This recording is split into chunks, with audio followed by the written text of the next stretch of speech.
स्वागत है आप सभी को हमारे YouTube चैनल केमिकल एकेडमी में। मैं रवीश कुमार आज मैं फिर से एक नया लेक्चर लेके आया हूँ। जैसे कि हम लोग लास्ट वीडियो में देखे थे कि ठोस पदार्थ की अवस्था देखे थे। इसमें हम लोग तीन चार अवस्था था जो हम लोग पहले ऑलरेडी डिस्कस कर चुका है। अगर अगर आप इस वीडियो को नहीं देखे हैं तो इस वीडियो का लिंक आपको डिस्क्रिप्शन बॉक्स में मिल जाएगा। आप लोग यहाँ से लिंक को क्लिक कीजिए और इस वीडियो को देखने के बाद आप इस वीडियो को देख लीजिएगा। ओके, आज के हम लोग इस वीडियो में देखने वाले हैं general properties of solids. Okay, ठोस पदार्थ की सामान्य गुण। देखिए हम लोग आज इस लेक्चर में डिस्कस करेंगे कि ठोस पदार्थ की जो सामान्य गुण है वो क्या सब है। ओके, तो हम लोग आज का अपना टॉपिक स्टार्ट करते हैं। देखिए ठोस पदार्थ की जो सामान्य गुण है जिसे हम लोग इंग्लिश में बोलेंगे general properties of solids. Okay बच्चों, तो देखिए ठोस पदार्थ की सामान्य गुण क्या सब है। ओके, तो हम लोग वन बाय वन करके डिस्कस करते हैं। ठीक है, देखिए जैसे कि हमारा सबसे पहले हम लोग देखेंगे ठोस पदार्थ की सामान्य गुण में कि ठोस पदार्थ जो ठोस पदार्थ में क्या आकृति और जो इसका आयतन होता है उसमें इसमें क्या होता है, क्या वो निश्चित होता है या अनिश्चित होता है, हम इन बातों को जानेंगे। ठीक है, तो हमारा फर्स्ट टॉपिक इसका पॉइंट हो गया कि आकृति और आयतन, जिसे हम लोग इंग्लिश में बोलेंगे शेप एंड वॉल्यूम। ओके, और दूसरा पॉइंट हो गया घनत्व, जिसे हम लोग इंग्लिश में बोलेंगे डेंसिटी। ठीक है, तो तीसरा पॉइंट हो गया द्रव्यमाप और क्वथनांक, जिसे हम लोग इंग्लिश में बोलेंगे melting point and boiling point. Okay, इसके बाद चौथा पॉइंट हम लोग देखेंगे कि ठोस पदार्थ जो होते हैं वो कठोर और दृढ़ होते हैं। हम लोग इसमें ठोस पदार्थ की एक सामान्य गुण में इसमें हम लोग ये भी देखेंगे कि क्या ठोस पदार्थ जो होता है वो कठोर होते हैं। ठीक है, तो हम लोग इस पर चर्चा करेंगे, डिस्कस करेंगे। ओके, तो पांचवा पॉइंट हमारा हो गया संपीड्यता। ठीक है, संपीड्यता जिसे हम लोग इंग्लिश में बोलेंगे कंप्रेसिबिलिटी। ओके, और छठा आपका जो पॉइंट हो जाता है वो होता है बहाव। ठीक है, जैसे हम लोग इंग्लिश में बोलेंगे फ्लो। ठीक है, अब हम लोग इसमें ये देखेंगे कोई ठोस पदार्थ जो होता है तो क्या ठोस पदार्थ क्या बहाव होता है, यानी कि वो फ्लो करता है कि नहीं करता है। ओके, उसके बाद हमारा सातवां पॉइंट होता है प्रसार या संकुचन। ओके, जिसे हम लोग इंग्लिश में बोलेंगे एक्सपेंशन या कंट्रैक्शन। ओके, उसके बाद हमारा आठवां पॉइंट होगा वो होगा ऊर्ध्वपातन। मतलब इसमें सब्लिमेशन देखिए, हम इसमें कुछ कार्यकलाप के द्वारा हम लोग कुछ इसमें प्रैक्टिकल देखेंगे कि मतलब क्या इसमें होता है। ठीक है, तो ऊर्ध्वपातन हम लोग देखेंगे, इसमें हम लोग पूरे डिटेल्स में हम लोग पढ़ेंगे कि ऊर्ध्वपातन क्या होता है। ठीक है, उसके बाद ये नौवां पॉइंट हो जाता है विसरण, जैसे हम लोग इंग्लिश में बोलेंगे डिफ्यूजन। ठीक है, ये इंग्लिश के नाम से मतलब क्लियर होता है डिफ्यूज कर देना। ठीक है, तो हम लोग इसे पूरे देखेंगे, तो पूरे डिटेल्स में हम लोग इस सारे टॉपिक को देखेंगे। देखिए आज के हम लोग इस लेक्चर में देखने वाले हैं इसके मुख्य हम लोग ये ये जो चार जो गुण हुआ, ये फर्स्ट, सेकेंड, थर्ड और ये फोर्थ। ठीक है, 1 2 3 4 इन चार जो ये गुण हुआ, आज के हम लोग इस लेक्चर में पूरे डिटेल से जानेंगे कि क्या ठोस पदार्थ के आयतन और आकृति क्या से वो निश्चित होते हैं या अनिश्चित होते हैं। ठीक है, उसके बाद हम लोग देखेंगे डेंसिटी। देखिए घन जो ठोस पदार्थ होता है क्या इसका डेंसिटी में क्या इफेक्ट पड़ता है, डेंसिटी कैसा होता है, डेंसिटी हाई होता है या लो होता है, अगर हाई होता है तो क्यों होता है, तो ये सारे बात हम लोग अभी जस्ट हम लोग पूरे डिटेल्स में जानेंगे। ठीक है, इसे आप लोग प्लीज वीडियो को शुरू से अंत तक देखिए आपको सारा डॉट्स क्लियर हो जाएगा और आप बहुत आसान तरीके से आप लोग जानेंगे। ठीक है, मैं आपको बहुत ही आसान और सरल तरीका से आपको मैं रसायन विज्ञान हम आपको सिखाया है। ठीक है, तो आप लोग प्लीज वीडियो को शुरू से अंत तक देखिए आपको बहुत ही मजा आने वाला है इस केमिस्ट्री में। ओके, देखिए हम लोग चौथा पॉइंट जो हम लोग देखेंगे द्रव्यमाप और तीसरा पॉइंट द्रव्यमाप और क्वथनांक। देखिए अब यहाँ पर आप लोग एक नया टॉपिक मिल जाता है, ये द्रव्यमाप जिसे हम लोग इंग्लिश में बोलते हैं मेल्टिंग पॉइंट, क्वथनांक, ये हमारा क्वथनांक हो गया।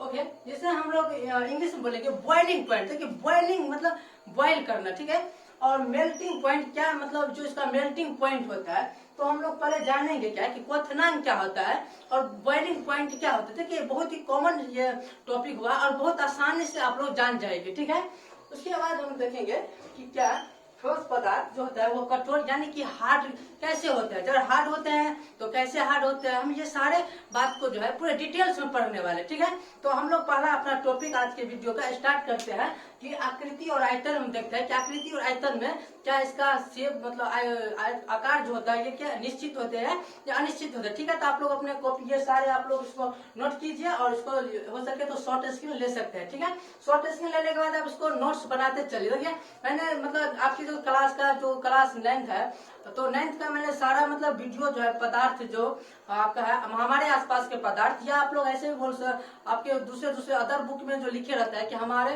परिवेश के पदार्थ। ठीक है, और आपके एनसीईआरटी बुक में जो लिखा है वो है हमारे आसपास के पदार्थ। ठीक है, दोनों टॉपिक सेम है। ठीक है, सिर्फ नाम जो है मतलब अलग अलग लिए है। ठीक है, तो हम लोग मतलब जो मैंने क्या किया उसको सारा वीडियो हम लोग बना चुके हैं। अगर आप लोग वीडियो नहीं देख रहे हैं तो देखिए पूरे डिस्क्रिप्शन जो आपका डिस्क्रिप्शन बॉक्स है इसमें सारा वीडियो का लिंक नीचे दिया गया, आप यहाँ से आप लोग 1 बाय 1 करके देख सकते हैं। ठीक है, तो आज हम लोग अपना टॉपिक स्टार्ट करते हैं। हम लोग जानेंगे आकृति और आयतन। ठीक है,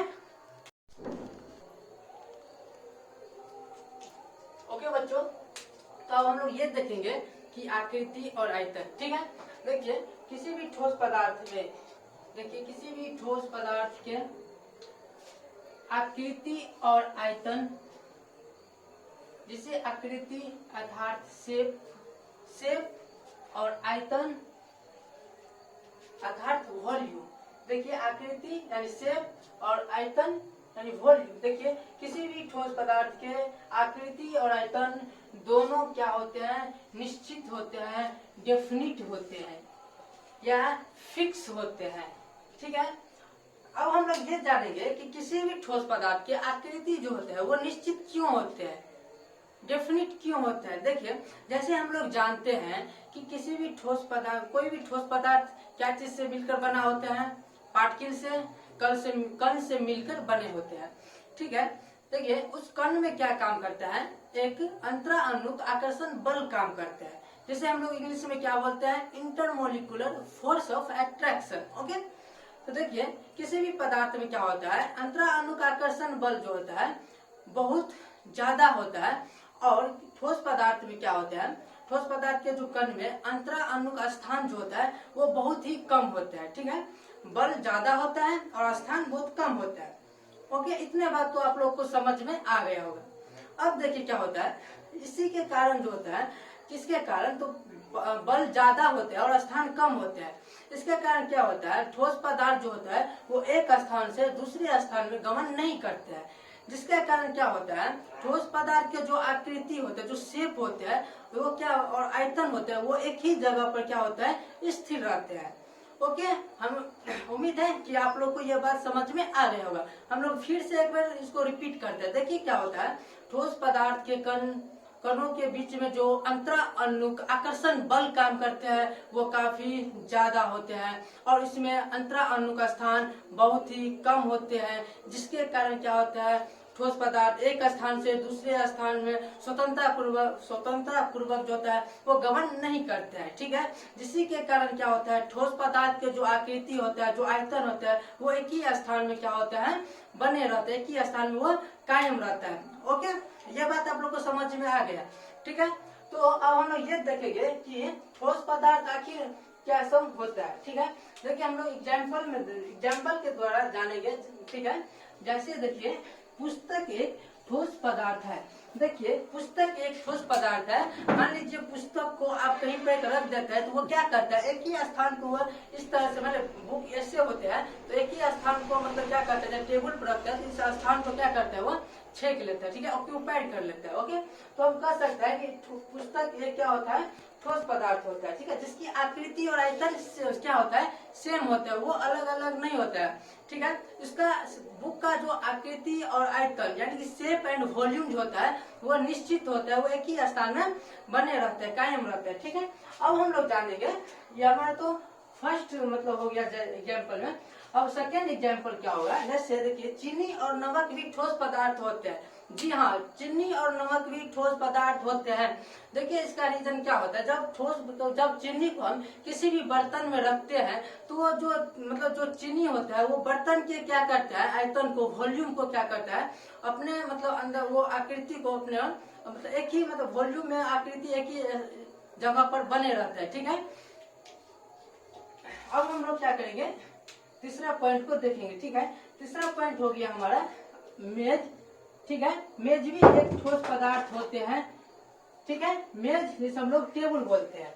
ओके, अब देखिए टेबल क्या होता है, जैसे कि हमारे घर में टेबल रखा हुआ रहता है, तो टेबल टेबल क्या होता है, वो एक ही स्थान पर रहता है, ठीक है, यानी कि वो एक ही स्थान पर स्थिर रहता है, एक ही स्थान पर कायम रहता है, ठीक है, यानी कि अब जो टेबल होता है वो एक स्थान से दूसरे स्थान में जो है गमन करने लगता है, जी नहीं, ऐसा नहीं होता है, ठीक है। अब ऐसा क्यों नहीं होता है, आप लोग तो हम जान गए कि ठोस पदार्थ में जो अंतराणु का बल होते हैं वो बहुत ज्यादा होता है, ठीक है, अंतराणु आकर्षण बल ज्यादा होता है, उसमें जो स्थान होता है, अंतराणु का स्थान होता है वो बहुत ही कम होता है, जिसके कारण क्या होता है, वो एक स्थान से दूसरे स्थान में स्वतंत्रता पूर्वक गमन नहीं करते हैं, और इसी के कारण क्या होता है, ठोस पदार्थ के जो आकृति जो आयतन होते हैं वो एक ही स्थान में कायम होते हैं, ठीक है। तो हम लोग ये तीनों मतलब फर्स्ट सेकेंड थर्ड जो तीन का तीनों जो एग्जाम्पल थे वो हम लोग अच्छी तरह से जान गए, ठीक है। तो हम लोग देख लिए कि किसी भी ठोस पदार्थ का आकृति कैसे कैसे होते हैं, निश्चित होते हैं, डेफिनिट होते हैं। ओके, अब हम लोग सेकेंड पॉइंट जो था हमारा वो क्या था, डेंसिटी। ओके, अब हम लोग डेंसिटी पर डिस्कस करेंगे। ओके बच्चों, तो अब हम लोग ये देखेंगे डेंसिटी, ठीक है। देखिए किसी भी ठोस पदार्थ के जो सामान्य गुण होता है, एक डेंसिटी भी हम लोग पढ़े थे, तो देखिए डेंसिटी में क्या असर होता है, ठीक है। देखिए डेंसिटी यानी कि घनत्व, ठीक है। देखिए अब हम लोग इसको पूरे डिटेल्स में हम लोग डिस्कस करते हैं, ठीक है। देखिए ठोस पदार्थ के जो घनत्व होते हैं यानी डेंसिटी होते हैं वो क्या होते हैं, उच्च होते हैं, अर्थात हाई होते हैं। फिर से एक बार हम बोल रहे हैं कि किसी भी ठोस पदार्थ के डेंसिटी क्या होते हैं, हाई होते हैं, उच्च होते हैं। ओके, अब हम लोग ये डिस्कस करने वाले हैं कि किसी भी ठोस पदार्थ के, तो हम लोग जान गए कि डेंसिटी जो होता है वो हाई होते हैं, ठीक है। लेकिन हाई होने का इसमें क्या कारण होता है, इसका रीजन क्या है, ठीक है। तो देखिए इसका रीजन क्या है, आप लोग मेरी बातों को, ठीक है, मेरी बातों को आप लोग ध्यान से मतलब सुनिए, ठीक है। तो हम लोग आपको बताते हैं, देखिए क्या होता है कि हम लोग तो जानते हैं कि किसी भी ठोस पदार्थ में जो इसमें जो बल काम करता है, अंतरा अनुक आकर्षण बल, वो तो बहुत ज्यादा होता है ठोस पदार्थ में, ठीक है, और उसमें स्थान क्या होता है, बहुत ही कम होता है, ठीक है। तो अंतरा अनुक स्थान तो बहुत कम होते हैं, और इसमें क्या होता है, पदार्थ के जो कण होते हैं ना, वो कण क्या होता है, एक मतलब कि न्यून स्थान या आयतन, ठीक है, न्यून स्थान या आयतन क्या होता है, एक दूसरे से, ठीक है, एक दूसरे से, ठीक है, बहुत एक दूसरे से सटे हुए रहते हैं, ठीक है, बहुत ही सटे हुए रहते हैं, ठीक है, जिसके कारण क्या होता है, डेंसिटी जो होता है वो हाई हो जाते हैं, ठीक है। फिर से हम एक बार रिपीट करते हैं, आप लोग ध्यान से सुनिए कि हम लोग जानते हैं कि पदार्थ में जो अंतरा अनुक आकर्षण बल होता है वो बहुत ही ज्यादा होता है, और अंतरा अनुक स्थान बहुत ही कम होता है, जिसके कारण पदार्थ के जो कण होते हैं वो न्यून स्थान, ठीक है, न्यून स्थान या आयतन दोनों एक दूसरे से आपस में क्या होता है, सटा हुआ रहता है, जिसके कारण जो ठोस पदार्थ की जो डेंसिटी होता है वो हाई हो जाता है, वो मतलब हाई हो जाता है, उच्च हो जाता है, ठीक है। तो हम लोग ये सब जान गए, ठीक है। अब हम लोग थोड़ा सा और कुछ इसका मुख्य बातें हैं, हम इसको डिस्कस करते हैं। देखिए क्या होता है कि किसी द्रव्य के जो इकाई होते हैं अर्थात यूनिट होते हैं, वो आयतन के द्रव्यमान उसका क्या कहलाता है, द्रव्यमान उसका घनत्व कहलाता है। ओके,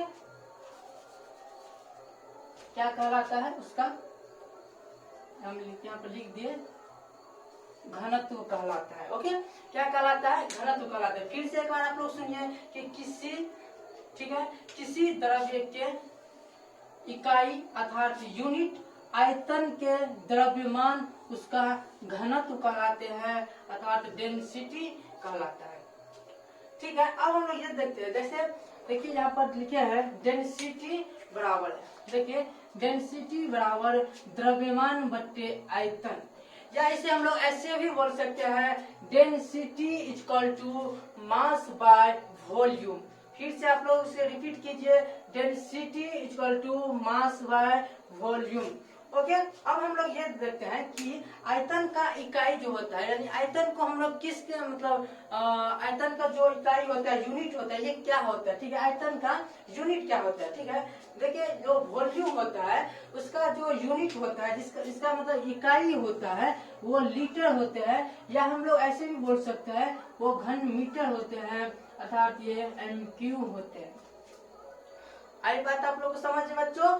तो ठीक है, हम लोग ये देख लिए कि किसी भी आयतन का जो इकाई होता है, जो यूनिट होता है, वो लीटर होता है, या हम लोग इसे घन मीटर अर्थात MQ भी बोल सकते हैं।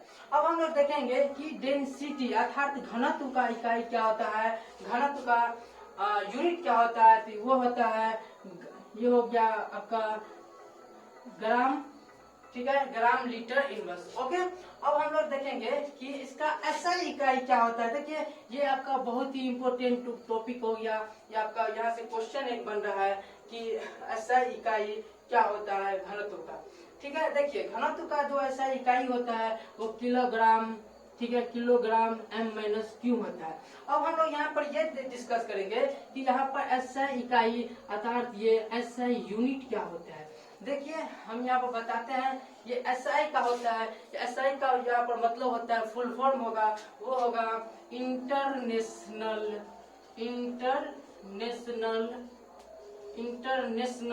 क्या, नेशनल सिस्टम होता है। एक सिस्टम होता है, किसका सिस्टम होता है, तो यूनिट का सिस्टम होता है, इकाई का सिस्टम होता है।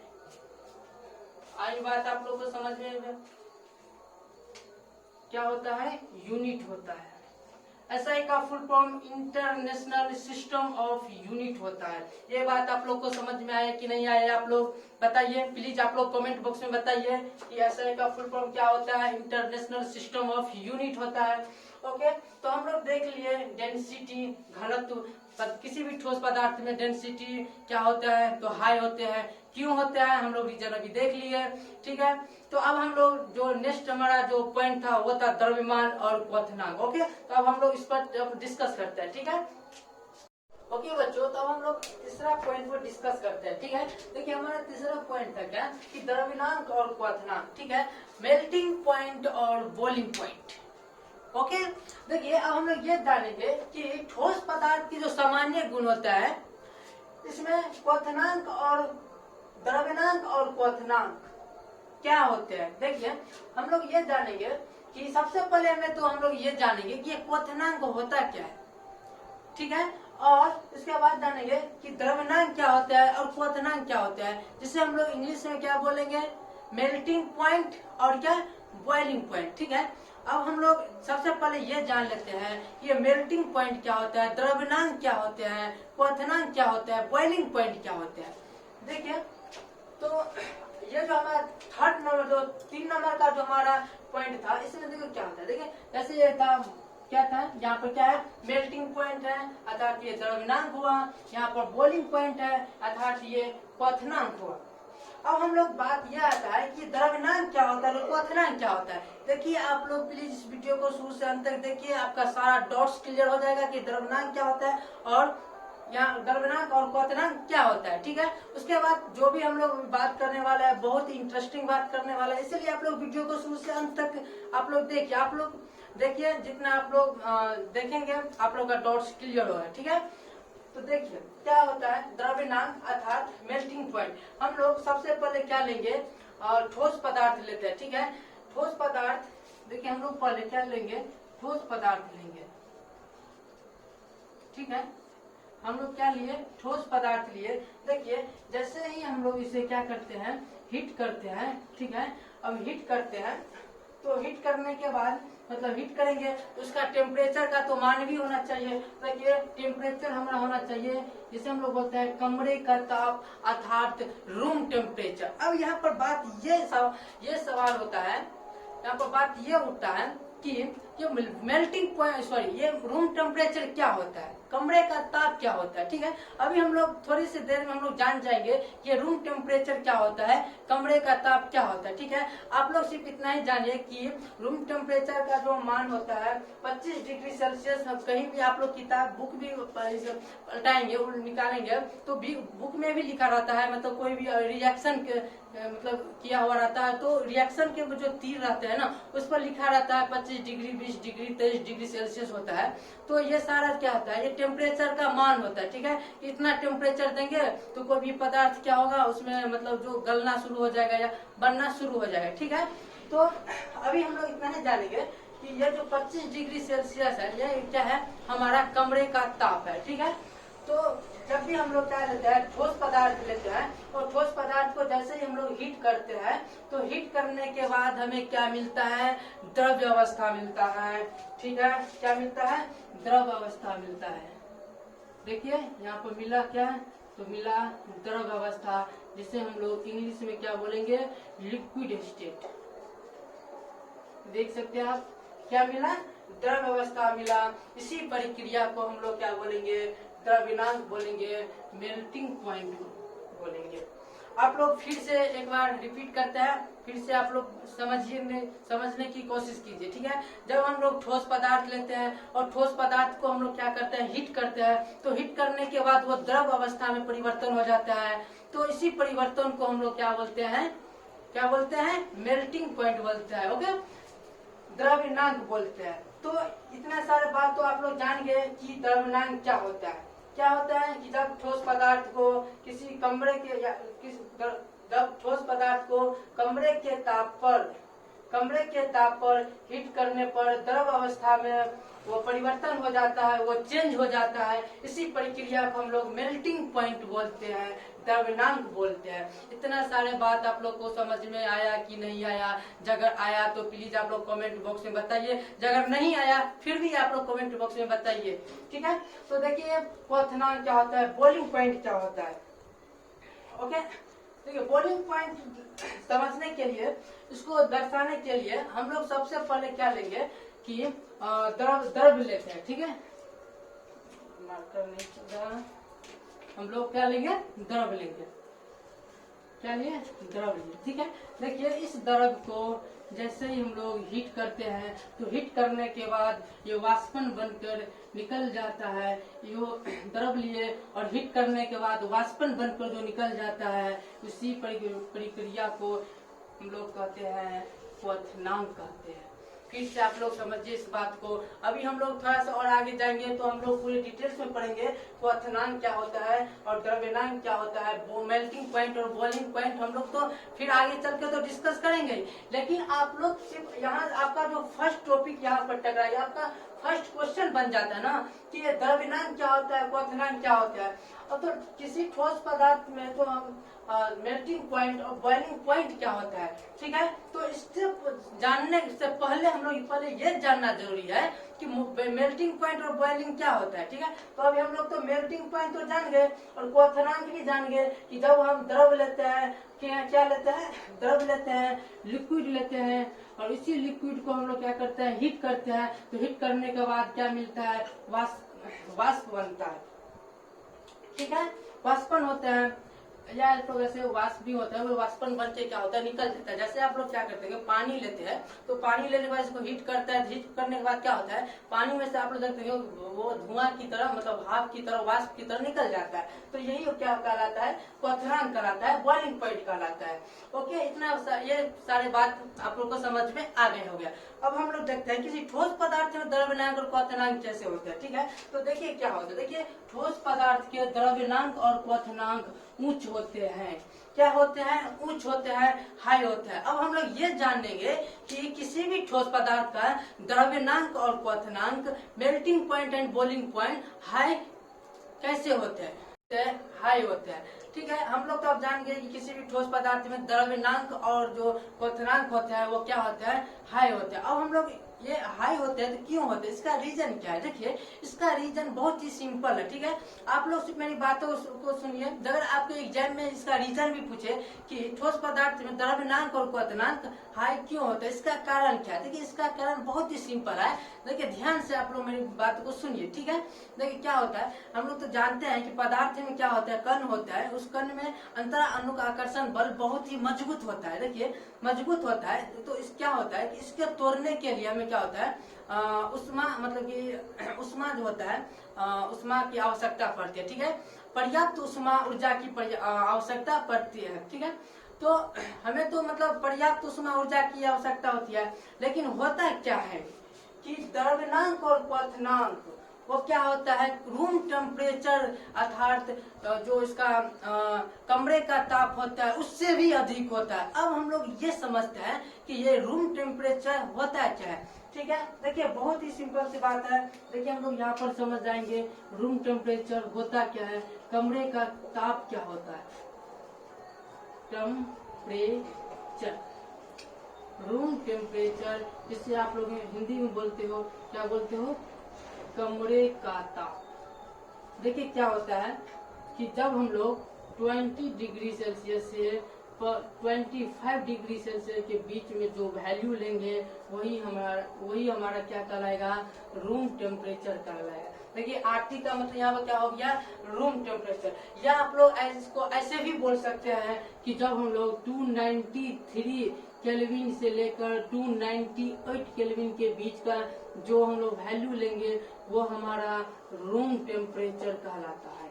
देखिए अब रूम टेम्परेचर का मान तो मान लीजिए या 20 या 25 होता है, ये तो हम लोग जान गए। लेकिन देखिए क्या होता है कि द्रव्यनांक और क्वथनांक का जो उष्मा होता है, जो रूम टेम्परेचर होता है वो 25 डिग्री सेल्सियस से ज्यादा होता है। अब मान लीजिए कितना ज्यादा, तो देखिए मान लीजिए यहाँ पर रूम टेम्परेचर का मान लीजिए 25 डिग्री है, तो उससे ज्यादा, तो मान लीजिए आप इसका ज्यादा मान लीजिए 5 ही ज्यादा होता है, अर्थात 30 डिग्री सेल्सियस ज्यादा। देखिए टेम्परेचर जो होता है ना, एक भी पॉइंट ज्यादा होगा तो वो बहुत ही ज्यादा हो जाता है।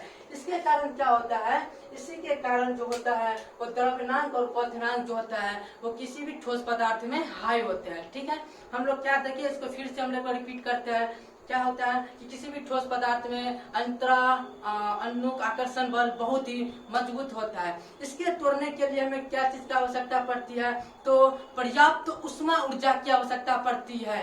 लेकिन होता क्या है कि द्रव्यनांक और क्वथनांक जो होता है वो रूम टेम्परेचर अर्थात कमरे के ताप से भी इसका जो मान होता है वो अधिक होता है। अर्थात मान लीजिए वो 30 डिग्री सेल्सियस होता है, लेकिन किसी भी रूम टेम्परेचर का मान जो होता है वो 25 डिग्री सेल्सियस होता है। तो क्या वो इसका जो, इसीलिए ठोस पदार्थ की जो ठोस पदार्थ में क्या होता है, द्रव्यनांक और क्वथनांक क्या होते हैं, हाई होते हैं। अब आप ही भाई एक बात बताइए, आपको दे दीजिएगा 5 सेब खाने का क्षमता है और आप तो मान लीजिए भैया जो 10 सेब खिलाएंगे तो आपका पेट फटेगा कि नहीं फटेगा, फटेगा ना। तो ऐसा ही यहाँ पर होता है, इसीलिए द्रव्यनांक और क्वथनांक क्या होता है, हाई हो जाता है, क्योंकि उसका मान तो देखिए रूम टेम्परेचर तो ज्यादा होता है, तो इसीलिए वो किसी भी ठोस पदार्थ में द्रव्यनांक और क्वथनांक क्या होता है, हाई होता है। ओके, ये बात आप लोग को समझ में आ गया होगा, मुझे पूरा उम्मीद है। जब आया तो प्लीज यार एक लाइक करो और कमेंट बॉक्स में जरूर बताइए कि हाँ सर मैं जान गया कि किसी भी ठोस पदार्थ में द्रव्य और क्वथनांक हाई क्यों होता है। ठीक है, आपके एग्जाम में ये क्वेश्चन पूछेंगे तो आप लोग पूरे आसानी से इसका जवाब दे सकते हैं। अब हम लोग जो थर्ड पॉइंट था वो था क्या कि किसी भी ठोस पदार्थ का जो किसी भी ठोस पदार्थ में क्या होता है, किसी ठोस पदार्थ कठोर होता है और यह रिजिड कैसे होता है। ठीक है, तो इस बात को हम लोग डिस्कस करने वाले।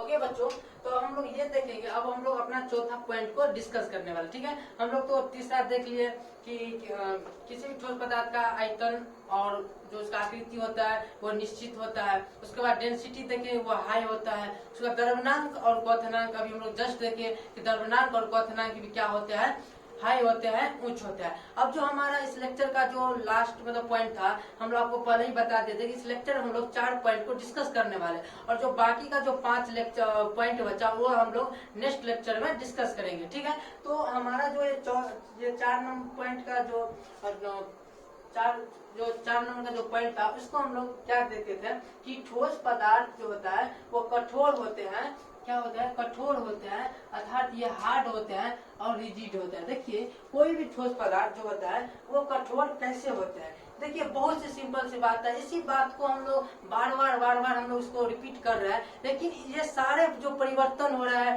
कोई द्रव्यनांक मतलब उच्च होता है, कोई डेंसिटी उच्च होता है, हाई होता है। उसके बाद देखें कि इसका जो आकृति और आयतन था वो मतलब निश्चित होता है। इन सारे बातों में क्या हो रहा है, एक ही बात मतलब घुमा फिरा कर आ रहा है। वो क्या बात है कि किसी भी ठोस पदार्थ में अंतरा अणु जो बल होता है वो बहुत ही ज्यादा होता है। ठीक है, सही में ये बात रियली है कि किसी भी ठोस पदार्थ में अंतरा अणु बल जो होता है बहुत ही ज्यादा होता है। ठीक है, उस कण में जो है बल को ज्यादा लगता है, इसीलिए कण क्या होता है वो मतलब वो इधर इधर जो घूमते रहते हैं, बल होने के उसमें ज्यादा बल लगता है। तो बल जो इसमें ज्यादा लगता है तो सारे जो जितने भी पार्टिकल होते हैं वो पूरे नजदीक में आ जाते हैं, वो आपस में क्या होता है, बंध जाते हैं।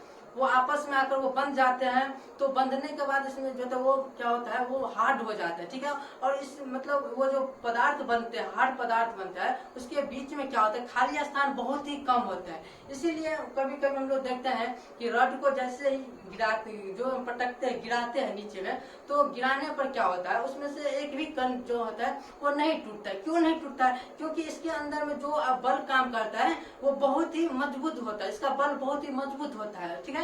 और इसके अंदर में स्थान बहुत ही कम होता है। ये सारे बातों को हम लोग मतलब घुमा फिरा के मतलब जितने भी टॉपिक हम लोग पढ़े, इसी बात का चर्चा हम लोग कर रहे हैं, डिस्कस कर रहे हैं, ठीक है। देखिए अब हम लोग जानते हैं कि ठोस पदार्थ जो होता है वो कठोर होता है, रिजिड होता है, दृढ़ होता है, ठीक है। यानी कि कठोर अर्थात हार्ड होता है। देखिए इसमें भी यही परिवर्तन होता है। होता क्या है कि हम लोग तो इतना जानते हैं कि किसी भी ठोस पदार्थ में अंतर अणुक आकर्षण बल जो होता है वो बहुत ही ज्यादा होता है, जिसके कारण क्या होता है कि वो जो कण होता है वो आपस में आ जाता है और आपस में एक साथ ही क्या होता है, बंध जाते हैं, ठीक है, बंध जाते हैं। तो बंधने के बाद तो इतना तो हम लोग जानेंगे कि बन जाता है। होता क्या है, मान लीजिए ये हमारा कोई एक इस तरह से बीकर की टाइप से होता है, ठीक है। इसमें हम लोग क्या किए, कुछ ऐसे पदार्थ डाल दिए, ठीक है। इस पदार्थ में के पदार्थ जो होता है वो छोटे छोटे पार्टिकल से मिलकर बने होते हैं, ठीक है। जैसे ही हम लोग क्या करते हैं, बाहर से क्या किए, बाहर से कुछ इस प्रकार से प्रेशर को क्या करते हैं, या तो बढ़ाते हैं या तो घटाते हैं। क्या करते हैं, बढ़ाते हैं या घटाते हैं।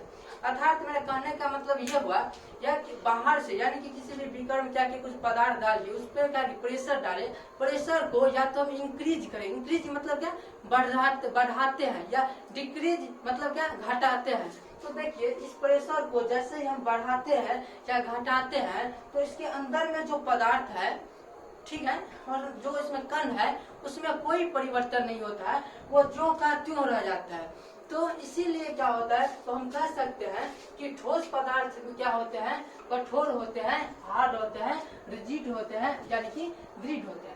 तो इतने सारे बात आप लोग को समझ में आया कि नहीं आया? अगर आया तो प्लीज आप लोग क्या कीजिए, कमेंट कीजिए, कमेंट बॉक्स में बताइए कि सर हम लोग ये 4 पॉइंट थे वो हम लोग पूरे का पूरा समझ गए, ठीक है। फिर भी आप लोग को कोई डाउट्स हो, ठीक है, तो आप मतलब कमेंट बॉक्स में तो बताइए। लेकिन फिर भी आप लोग अगर संपर्क करना चाहते हैं मुझसे तो आपके डिस्क्रिप्शन बॉक्स में मेरा नंबर होगा 9955425005। इस नंबर पर आप बात भी कर सकते हैं, या आप हमसे व्हाट्सएप के द्वारा हमसे आप मैसेज भी कर सकते हैं, ठीक है। आप लोग जैसे ही मैसेज कर सकते हो तो हम आपको रिप्लाई भी जरूर दूंगा।